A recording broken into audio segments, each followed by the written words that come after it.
और सुनहरी दीवार, और क्यों नहीं पत्थर की दीवार, पर हूँ तो इसी देश की मिट्टी से बनी, इसी भारत भूमि से ऊंची। यही तो मेरी मातृभूमि है। और आज जब पूरा भारत एक सुनहरे कल और अमृतकाल की तरफ बढ़ रहा है, तो मैं कैसे पीछे छूट सकती हूँ? आप सोच रहे होंगे एक दीवार बोल कैसे सकती है? दीवारों के तो कान होते हैं बस। पर सच ये है कि आज मेरे देश के हर उस शख्स को आवाज मिली है जो अब तक सिर्फ सुनने को मजबूर थे, मेरी जैसी गूंगी दीवार को।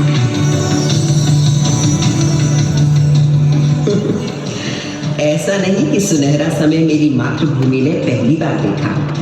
मेरा भारत तो हमेशा से सोने की चिड़िया कहलाता था और एक के बाद एक कई स्वर्णिम काल देखता रहा है। अब मेरी जन्म कुंडली ही देख लीजिए।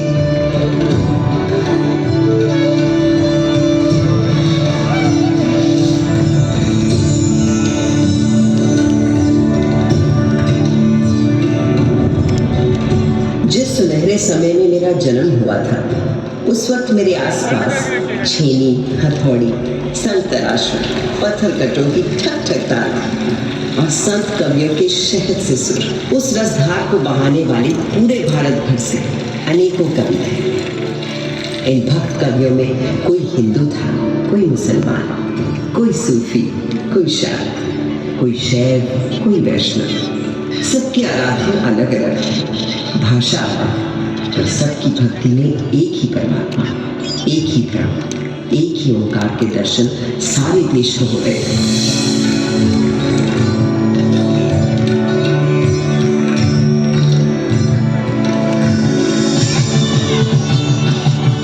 यही तो दिखता है हमारे देश के त्योहार, जब एक ही दिन, एक ही मुहूर्त, जैसे मकर संक्रांति पर खिलाते हैं अलग अलग उत्सव।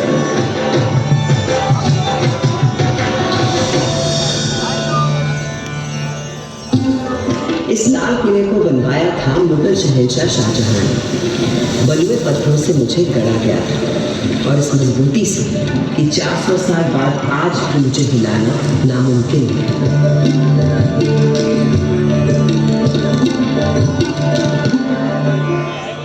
बिल्कुल उसी तरह जैसे है मेरे देश के विचार, सिद्धांत, उसूल।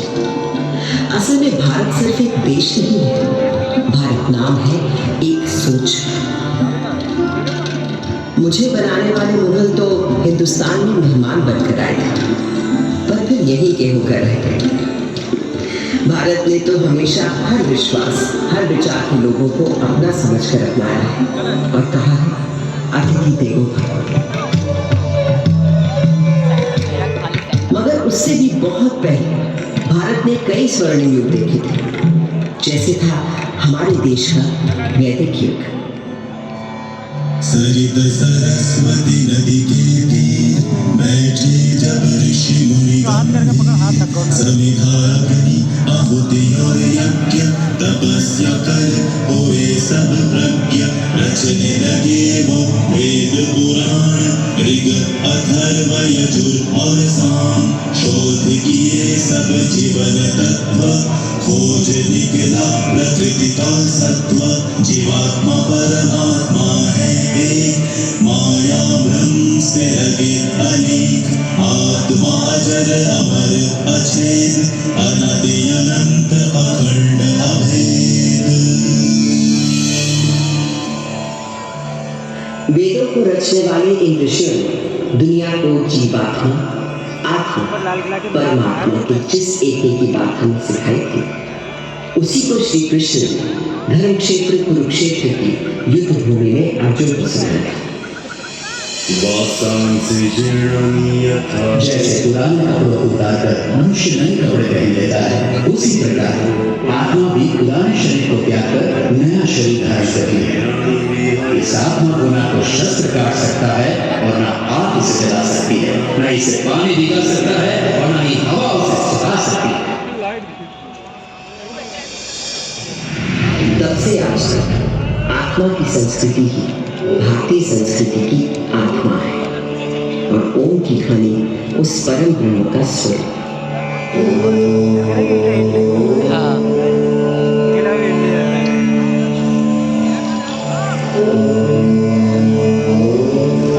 आज सरस्वती भले ही आंखों से ओझल हो गई, पर नासा के सर्वेक्षण बताते हैं कि सरस्वती अभी तक जीवित है और अब धरती के भीतर भीतर बहती है।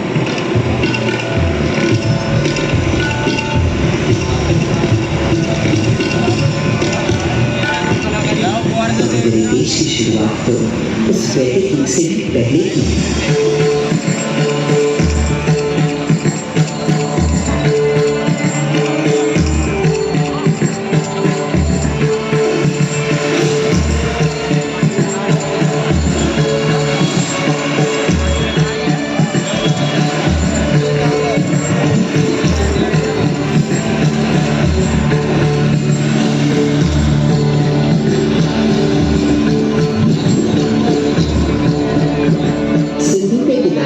ऐसी सभ्यता उभरी, निखरी, सजरी जो संसार में कभी भी कहीं भी नहीं देखी थी। उस वक्त के हमारे शहर थे smart intelligent cities. This was a wonder called India.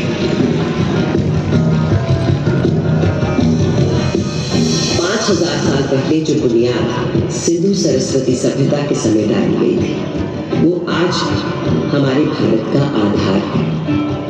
संस्कृति का ऐसा अखंड अटूट सिलसिला आपको संसार में कहीं भी नहीं मिलता। हमारा देश नए को अपनाते हुए कभी पुराने को नहीं भुलाता। इसीलिए तो कल का भारत आज भी जीवित है और कल भी रहेगा।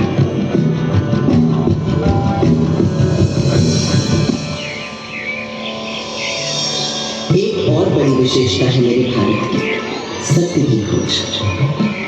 भारत नाम का अर्थ ही है भा, यानी प्रकाश, और उसकी खोज में लगा हुआ व्यक्ति। प्रकाश यानी सत्य की खोज में केवल योगी, मुनि, ऋषि ही नहीं, सुख सुविधा में पले बड़े राजा राजकुमार भी किसी से कम नहीं रहे।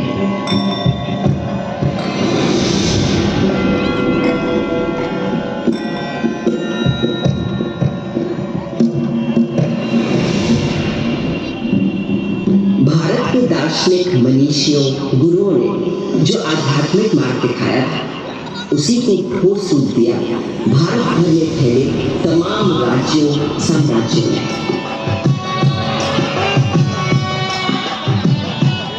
दूसरी तरफ है हमारे अभूतपूर्व वैज्ञानिक, गणितज्ञ, खगोल शास्त्री और वैद्य। हजारों बरस पहले पृथ्वी की परिधि की सही नाप, मंगल और चंद्र तक का फासला और धरती से सूर्य की बराबर दूरी, सब बिना किसी दूरबीन या उपग्रह का सहारा लिए, केवल अपनी गणित, बीजगणित, ज्यामिति और खगोल ज्ञान से। ये उन्हीं पुरातन खगोल शास्त्रों से मिले संस्कार कि आज भारत अंतरिक्ष अन्वेषण में एक अग्रणी देश है। सहस्त्राब्दियों पहले कणादि आदि गुरु थे अणु को पहचानने वाले। फिर क्या आश्चर्य कि नई दुनिया में अणु शक्ति को साधने वाले देशों में हम हमेशा आगे रहे। योग में तन से मन और मन से आध्यात्म के योग के सूत्र ढूंढ निकाल रहे थे पतंजलि जैसे ऋषि। 21 जून पूरा विश्व योग दिवस मनाता है। वहीं विद्वान वैद्य मानव शरीर के छुपे हुए राज और हर बीमारी का इलाज खोज रहे हैं। सर्जरी की भी शुरुआत इन वैद्यों ने कर डाली थी और कटे अंगों को जोड़ने के लिए प्लास्टिक सर्जरी की।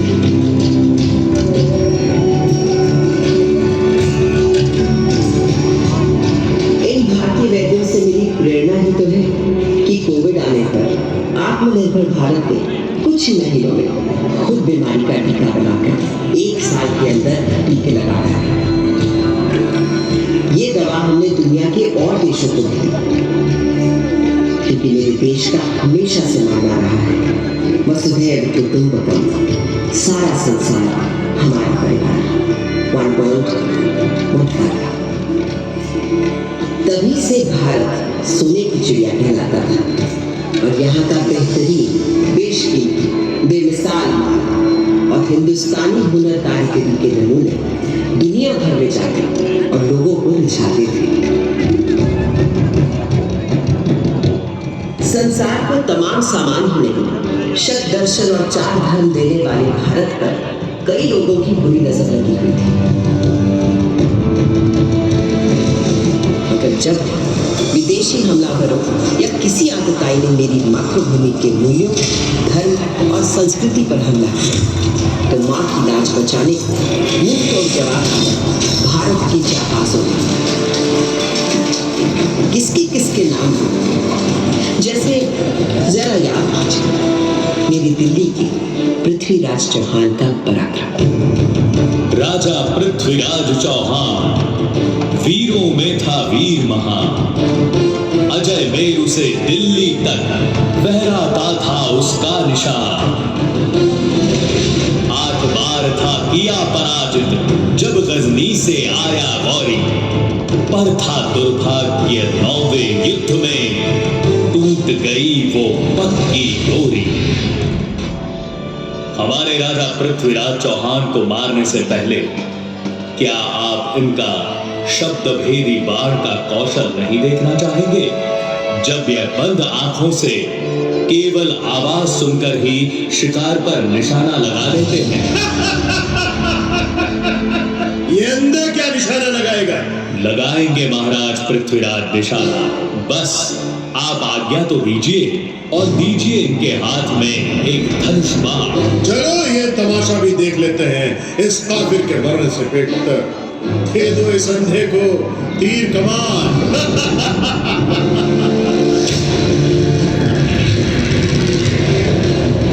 4 बांस 24 गज अंगुल अष्ट प्रमाण, दाऊ पर सुल्तान है मत चूक्यो चौहान।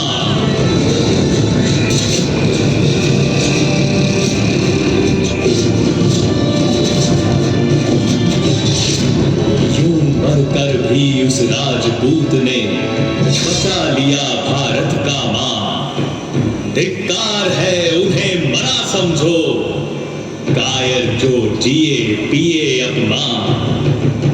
इन वीरों के बलिदानों से ही भारत है आज बना महान।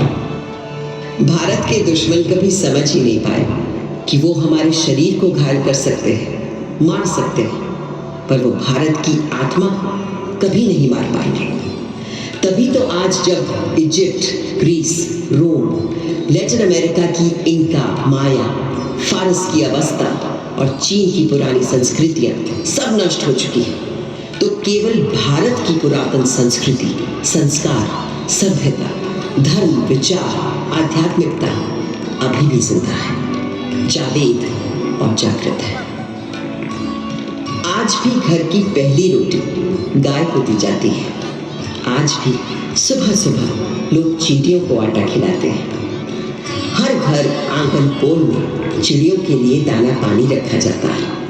आज भी हम पेड़ों, प्रकृति, निसर्ग को किसी देवता सा पूछते हैं और नदियों को माँ मानते हैं। और ये सब तब से जब किसी ने एनवायरमेंटल बैलेंस और क्लाइमेट चेंज का नाम भी नहीं सुना था। मेरे भारत पर एक काला साया तब पड़ा जब गोरे अंग्रेजों ने छल बल से हमें अपना गुलाम बनाया। पर ये सूरत गैरतमंद हिंदुस्तानियों को कतई कुछ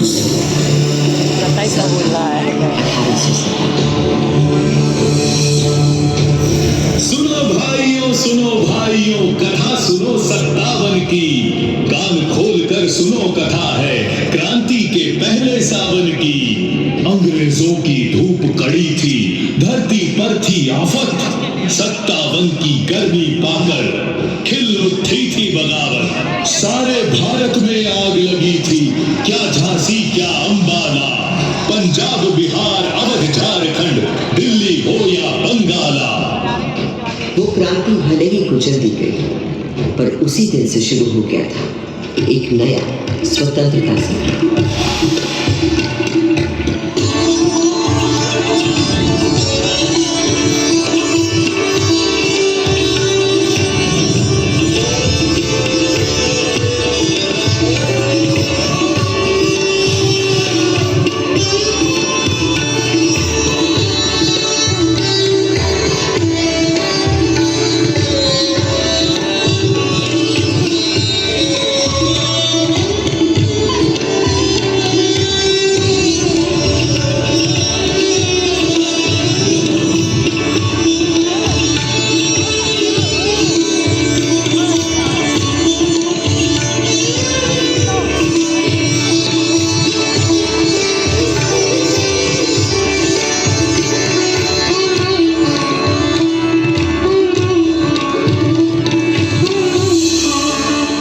साल लंबी जंग आज़ादी के बाद जब मेरे भारत में 15 अगस्त 1947 स्वतंत्रता हुई, तो उस दिन सदियों की गुलामी के बाद मेरे लाल किले पर आज़ाद भारत का परचम लहराया गया था। उस दिन से आज तक देश के 14 प्रधानमंत्री हर वर्ष स्वतंत्रता दिवस को यहाँ आते और जब देश का गौरवशाली तिरंगा फहराते तो मैं गर्व से और बन जाती।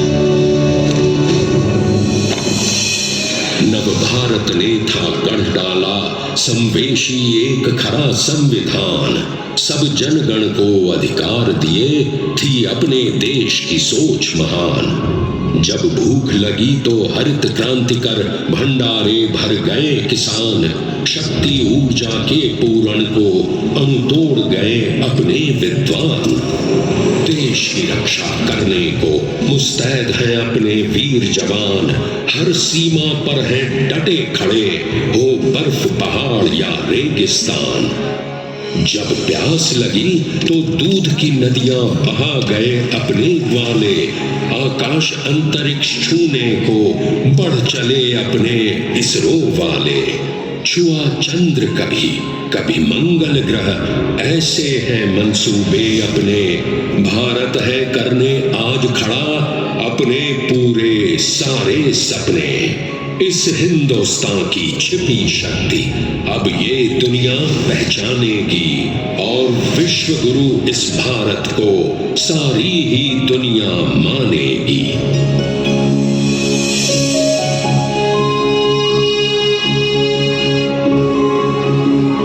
400 सालों में मैंने बहुत कुछ बदलते देखा है, पर जिस तेजी से अपने देश में बदलाव आज मैं देख रही हूँ वो अद्भुत है, अद्वितीय है। और मुझे विश्वास है भारत एक ऐसा उन्नत, विकसित, उज्ज्वलित भारत होगा जिसे शायद मैं भी पहचान नहीं पाऊंगी।